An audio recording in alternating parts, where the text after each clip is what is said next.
stonks, and more specifically, game stonks. I hope you're having a fantastic day today. Dave K here today to bring you some uniquely unexpected positivity, but also a factor of realness. I am absolutely shocked by what's going on right now in the market with retail investors and trading, with GameStop as a stock investment, and with Reddit and Wall Street bets. So excited to share with you my thoughts on this matter, just because I find it to be so exciting and interesting, and I think this might be the beginning of a whole new future, which maybe no one was expecting with the stock market and with investments. I can't claim to be an expert on investment by any means, and none of this is financial advice. This is simply the ramblings of a man who is so excited and interested in this topic, and at the same time, confused, possibly frustrated. Maybe you're feeling this way as well. And of course, to bring you a bit of that positive cheer amongst the challenges we might be facing. I'll also touch on a few other resources you can look into in case you want to learn more about investments and stocks and what's going on with the current climate. A few YouTubers I really like for that I'll touch on at the end. Also, I haven't revealed my mystery location. I'm in a mystery location right now. You can see, maybe staying in a hotel. Keep your eyes open for those future vlogs and you'll see where I'm at. But I had to make this video today because it's timely and it might be the beginning of a change in our world as a whole, as we know it. We might be seeing the beginning of a new era. I really think this is a turning point in terms of the world and how we look at investment. A topic that I just keep talking about with everyone that I meet is investments and what's going on with the stock market right now. I can't claim to be someone who regularly looks at the stock market or invests as heavily as maybe I'd like to, but right now you may have noticed that GameStop as a stock is absolutely blowing up, and you might be asking yourself the question, what is going on with GameStop? I'll give you a bit of background in terms of what's going on. A variety of hedge funds and professional investors decided that they would short GameStop, and shorting a stock is to borrow a stock, to sell it immediately, and then to hope to buy it back at a later point for a lower price and keep the profits. The challenge with shorting a stock, especially if you don't own the underlying stock, is there's potential unlimited loss there for those who are shorting the stock, and it's called naked shorts or uncovered shorts. And no, I don't mean anything else when I say uncovered shorts. A user on Reddit observed what was going on and saw that there were actually more options sold, more borrowed shares than there were actual shares of the stock. And what that means is if everyone had to go back and buy the stock at the same time to pay back their debt, there's just not enough stocks there to be able to pay it back. It's crazy, crazy concept. So this individual communicated on those servers, influenced, convinced others to invest in GameStop. That's what's been going on in the last few weeks and caused GameStop to balloon in terms of shares. I got one free share when one of you signed up for Robinhood using the link in my description, and I sold it way back then. It was something like $4 a share. Really wish I kept it. And now it's something like 400. So you may be asking yourself, what the heck? How did it get to 400? All of these retail investors, and a retail investor in this case is someone like you and me, someone who's not a professional investor, someone who's not playing with billions or possibly even millions of dollars. I'm not sure what the number is to be a retail investor, but a common folk investing in the stock market in a standard fashion. A variety of these retail investors scooped up all these shares, making it very challenging for these hedge funds to pay back their loans. And so the hedge funds were forced to buy back at a much higher rate, just driving the price higher and higher of GameStop, creating such an interesting cycle. There's never been, from my understanding, a point in time where individual retail investors came together like this to almost call out a hedge fund in terms of how they oversold a call or how they overinvested in a call option. It's so interesting to see this stock skyrocket upwards, and we're seeing all this fallout because of it. Just today, which should be yesterday for you when you're watching this video, Robinhood and several other investment apps actually wouldn't allow you to trade companies like GameStop or AMC or BlackBerry and many others that are following the same short squeeze pattern, which is buying up the share and driving up the price near the end of these short calls. Now, they weren't preventing you from being able to trade the stock at all, which is a little bit tricky. No, they would allow you to sell the stock, but they wouldn't allow you to buy the stock. And they wouldn't allow you to trade any options on those specific stocks. But other stocks you could. And a lot of brokerages were closed today, from my understanding, on that news.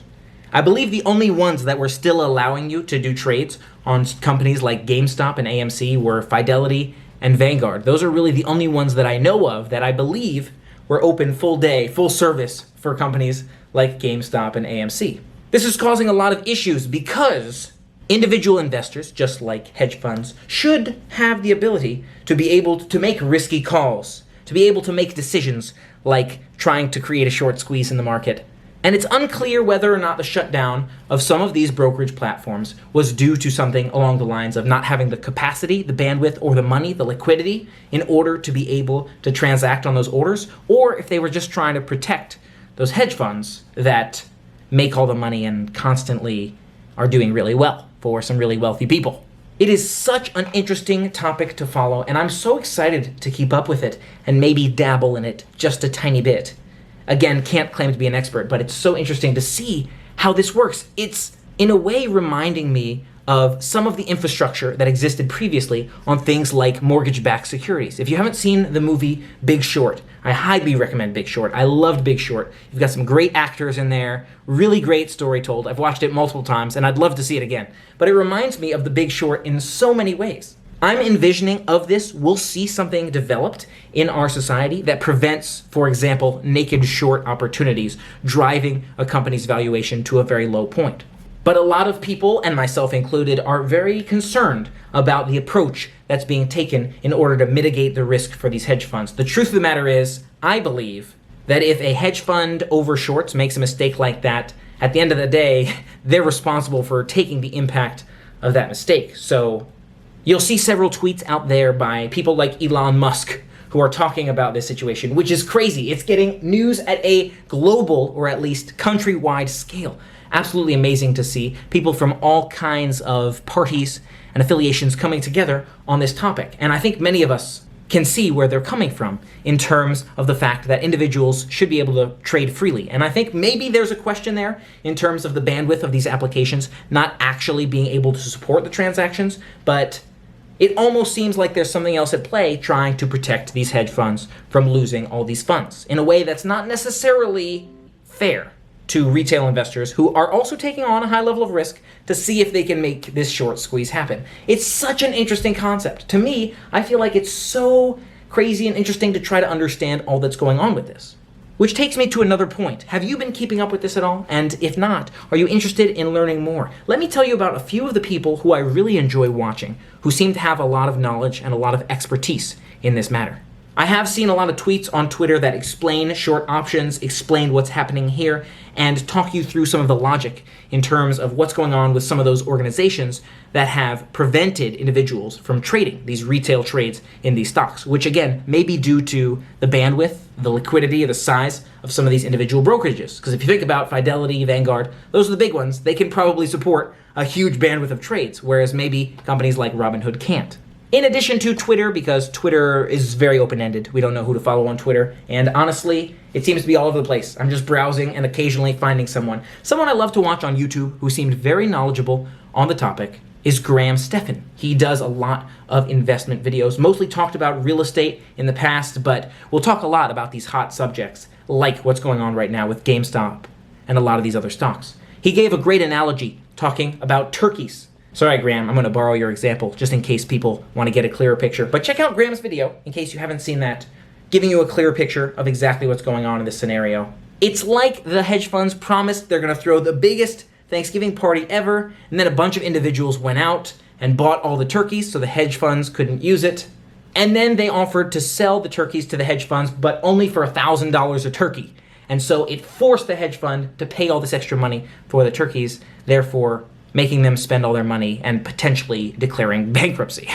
It's a great analogy, and he goes more in depth into some of the situation, what's going on. And there are many other YouTubers to check out on the topic as well. I also watched a bit of a live stream from Meet Kevin. There's so many people talking about the topic, but those are a few that I really like to follow who provided some really valuable insights, in my opinion, on the subject. Again, I feel like we're going to see some governance come out of this from the hedge fund side. Governments eventually saying that you can't sell a short position that actually drives more option trades than actual shares exist. I'm sure there'll be some sort of regulation that prevents some sort of trading, or maybe there won't be. But I think we can hope that there will be some level of risk mitigation that will be implemented to prevent this sort of over call option investing from these hedge funds. And I think it's really cool to see what's going on with this retail investor rally, to see them rallying behind this stock. And in a way, they're demonstrating. I saw a tweet that said they've won, the retail investors have won, as opposed to the hedge funds. And I don't know if that's necessarily the case, but they've definitely clearly demonstrated the level of risk and liability that could occur with one of these hedge funds if, for example, someone had the bright idea to short squeeze those hedge funds out of their position. It seems like, from my understanding, from what I've read, that hedge funds can drive down a price of a stock significantly, making them easily bankrupt or bought out or causing some other issues with the company by selling all these short shares, even more short shares than actually exist in shares. So I think there is a lot of good coming out of the current situation, and I'm excited to see this retail investing approach. It's cool to participate in as well. I was looking at some of these stocks this morning and not so thrilled that I couldn't invest on Robinhood in companies like AMC or Gamestop or BlackBerry or any of those other companies, which a lot of them look pretty good. There have been some issues with Robinhood in the past, but I've stuck with Robinhood since the beginning, since 2016 or so when I first started using them, thinking to myself, they're the ones who brought about free trading. Really respect that and admire that. I love their user interface, how easy it is to trade options and to follow how your stocks are doing and how your options are doing. Free options trades as well, but this sort of thing causes me to think and to hesitate and say, hey, if I found a really amazing opportunity like short squeezing GameStop, would I be prevented with an application like Robinhood, whether it's due to their liquidity or their ability to handle the capacity, or trying to protect, for example, the people on the other side of those stocks or options? It's something to think about. I'm not sure. I am starting to think at least a bit of my investments should look at another platform. And I still have to learn a lot more about investing, regardless, and long-term investing, because I don't want to be overly invested in fun but risky options like trying to short squeeze a GameStop or an AMC or a BlackBerry. But I believe this is an era, a change in saga, not just from a financial perspective in our economy, but at a very large scale outside of the financial realm. You're going to see regulations changing. You're going to see how investment is done changing. All coming out of this is my guess. We'll see. So I don't believe the battle between the retail investors and the hedge funds is over, but it is a lot of fun to watch. I believe this is the beginning of a change in era, and it's really interesting to follow along. I'd love to hear your insights and your thoughts as well. Do you have any thoughts on this GameStop short squeeze or any of these other stocks? What's going on Wall Street bets or the hedge funds that have over shorted the naked shorts on these stocks? I'd love to hear your thoughts in the comments below. I do find it really encouraging to see some tweets from some really big names like Elon Musk talking about free trades and being able to freely trade in the economy and not having restrictions like your brokerage preventing you from being able to buy some stocks. But I can understand, again, there may be bandwidth challenges or liquidity challenges with some of these companies. It just makes me think, is that somewhere I'm going to stay long term? It's also a lot of fun if you look at some of the memes, some of the songs. There's some funny songs and that sort of thing, like the GameStop shanty. It's a pirate shanty, but GameStop related, coming out of this situation. It's most definitely a change in eras. It's going to be a new world for investing. Hopefully, we'll see some good come of it, some risk mitigated by investment companies in the future, but I'm worried that there's a lot of open risk right now, which may still be up in the air. I guess we'll see how things shake out. Thanks so much for helping to make it an amazing day for me and for being a part of the fun, as always. I so appreciate you being a part of it, and I wish everyone the best in their investments, whether you are investing in risky companies, whether you're short squeezing, whether you're investing in index funds, or just watching along from the sidelines. I feel like if you're still thinking about investing, maybe you're early in your journey, or that's not a priority for you, it's still a lot of fun to just watch and see what's going on with this situation. I'm excited to share the reveal with you soon as well. Where am I staying? What am I doing here? And what.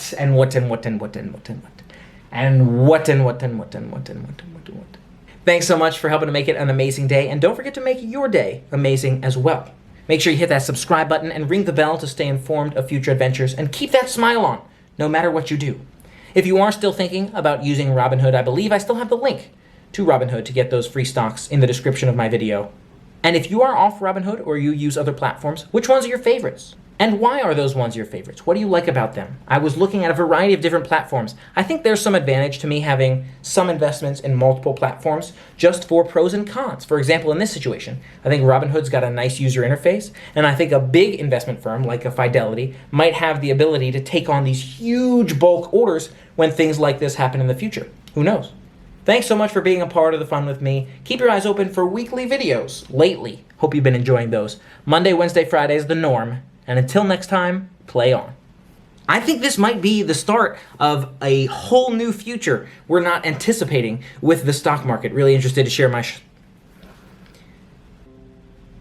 in a way that's not necessarily... I can't claim to be an investment expert by any means. I can't claim to be an expert on investment by any means. And a lot of us... Right now, you may have noticed that Gamestop, a variety of hedge funds, and a user on Reddit observed this and commented in the Wall Street Bets Reddit subserver, informing a variety of people and convincing them to invest in companies like Gamestop. Hey, you can't trade these uncovered calls, or you can't drive companies into such a short position that you're selling more shares than actually... There have been some issues with Robinhood in the past. I love their user burps. Or the hedge funds that have short squeezed. Or just watching along from the sidelines. Which ones are... Thanks so much for being a part of the fun with me today. And until next time, Monday, Wednesday, Friday, and more right now, play on.